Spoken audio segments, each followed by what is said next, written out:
So let's just have you start with your name, your age, and what you do. Sure. I'm Kelly Schultz, and I'm 33 years old, and I've spent the last 11 years as a staff member in the Capitol. My background is constituent services and policy research. I've worked in both the House and the Senate, and I worked in a bipartisan position as well. And why are you running this year? I am running because over the last 11 years, I've noticed a different tone in Jefferson City. Part of it is the individuals interested in running for office, and part of it is the staff that's coming on board are much more political in nature instead of policy in nature. And that makes for a much different tone in Jefferson City. We used to work in committees. In education committee, for example, we would have teachers and superintendents and principals, people who advocated for public schools, people who advocated for private schools, all in a committee, and they would work together through a solution. And committees are slow, and sometimes it's not very exciting to watch. But once it reached the House floor, there was a compromise between those groups on the committee. Now we shove it through the committee process. We make it up to the House floor. 163 people say their quick soundbite, and that's it. We're no longer looking for solutions. We're working on our next campaigns for the next 2 years. So how would you do something differently? How would you do something different to represent the 21st District? I think my focus on policy research and constituent services is what I would do different. Running for office, I've given my cell phone out on the radio. People call me all the time, and they want to know my position on different issues, and I'm very frank and honest. There is no way I can make 33,000 individuals in the 21st District even agree on a pizza topping if we were going to have a district-wide pizza party. So I'm not always going to agree with people on the phone, and they're not always going to agree with me. But it's that open, honest discussion that I think is different, and I think it's something we need in Jefferson City. So I thought we'd talk about the economy first, and just in general, what would you do to encourage economic growth in Missouri, but especially in our region and in Boone County? Absolutely. From a statewide perspective, tax credits is what the state can do to create jobs. I believe we've used them very wisely in the 21st. We've seen IBM, which is outside of the 21st, but it was going to employ families. We've seen the brick plant reopen in Mexico, and we hope to see a data center outside of Hallsville. I think those are very strong examples of what tax credits can do. However, we've had some use of tax credits that I don't believe are appropriate. And so I would like to review each and every tax credit and make sure that when I'm investing your tax dollars and when I'm investing my tax dollars, that we're getting the best for our return. And those are jobs that have livable wages and have benefits and actually support our families. And so I think that's first and foremost. And I think education is the second aspect of economic development, especially in this region with the university. K through 12, obviously we're preparing our students for the future, but also in a shifting economy, when people get laid off, we need to retool their work skills and get them back in the workforce, and that takes an investment in education. So what sorts of limits would you be interested in putting on or looking at for tax credit legislation? I don't think it's necessarily a discussion of what kind of limits, and I'm afraid that there is a proposal out there that is just going to cap all tax credits, just because that's the easiest approach. Say I'm going to put this amount of dollars in tax credits and that's all. I think we need to review each and every one of them. An example of a tax credit that I was not happy with, one of our first tax credits that went through several years ago created jobs at a casino. Those jobs, by and large, did not have very high wages, and they did not have health insurance that went with them. Again, they're great jobs and people need work, but if I'm investing my tax dollars in your tax dollars, that's not the job I'm necessarily looking at. And I also believe we need to look at all the charitable tax credits too and making sure that they delivered what was promised. So in looking at the state's budget and as federal stimulus dollars start to go away, how would you approach future budget discussions, and do you think cuts are inevitable?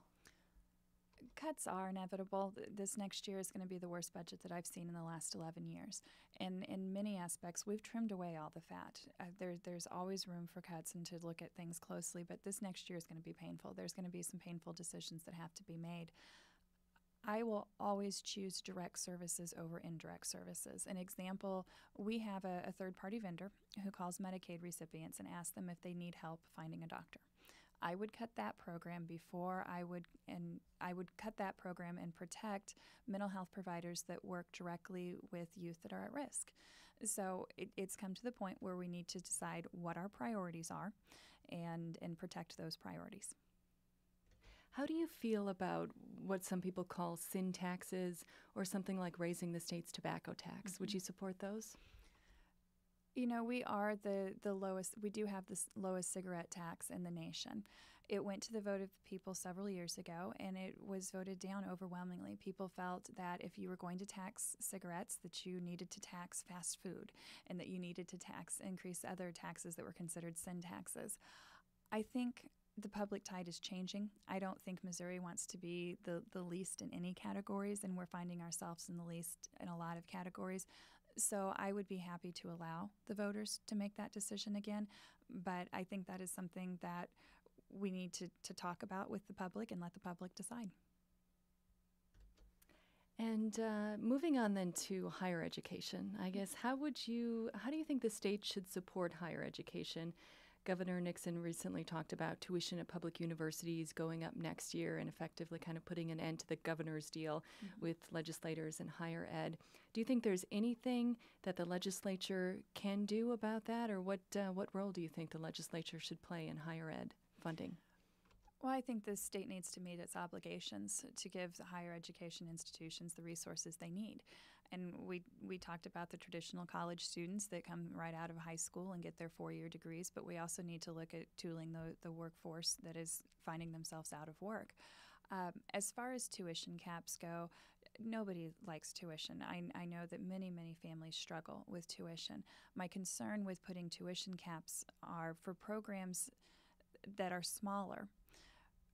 Out-of-state students pay 3 times the amount of tuition than in-state students. So if you had a smaller program, you would start recruiting heavily to bring in out-of-state students to keep afloat. So I don't think tuition caps are the solution. I think the solution is for legislators to put their money where their mouth is and support the universities. And for our area, it's not just an education question. The university is one of the largest employers in the 21st District and the 23rd and the 25th. And so it's an economic tool and it's an education tool. And let's see. Looking at what voters passed with Proposition C this summer and a referendum essentially on federal health care legislation, how did you vote on Proposition C? I voted against Proposition C because I know a lot of people are unhappy with the health care, and as a future state legislator, the devil's always in the details, and we do have a lot of concerns how the federal health care package is going to play out at the state level.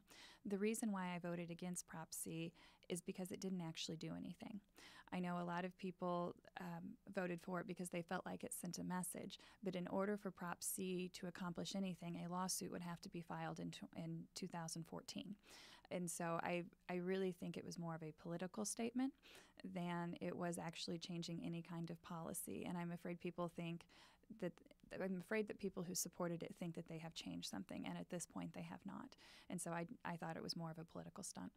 So do you think the state legislature should be involved in discussions about federal health care, or what do you think the state legislature could do? From the perspective of the state legislature, one of the things that I would like to do is pass my Medical Red Tape Reduction Act. It's one of the first bills that I'm going to file. It's not as big and glorious as national health care reform by any means, but right now the overhead cost for our providers when they're accepting state assistance is astronomical. I would like to form a committee of doctors, rural providers, hospitals, accounts receivable departments, insurance companies, fraud investigators, and start going through our reimbursement coding books and simplifying the process. If we streamline the process, it cuts down on cost, it reduces fraud, and it will allow smaller providers in rural districts to accept state assistance, and so people will have access to health care. It also, from a patient perspective, it is difficult these days to tell what you're paying for, what your insurance company is reimbursed for, and what you were originally billed for at all. And so streamlining the process would make it easier to make wise medical decisions as well. So it sounds like healthcare would be one of your priorities. What would some of your other priorities be as a first-term legislator?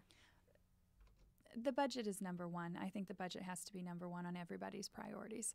I think we need to go through it line by line. And this next year, we're going to have 65 brand new legislators at minimum that have never handled a budget the size of the state budget. It is difficult. As a staff member the last 11 years, I have helped in the process going line by line through it, and that's what we're going to have to do. And we're going to have an understanding of what each and every one of those programs is supposed to deliver.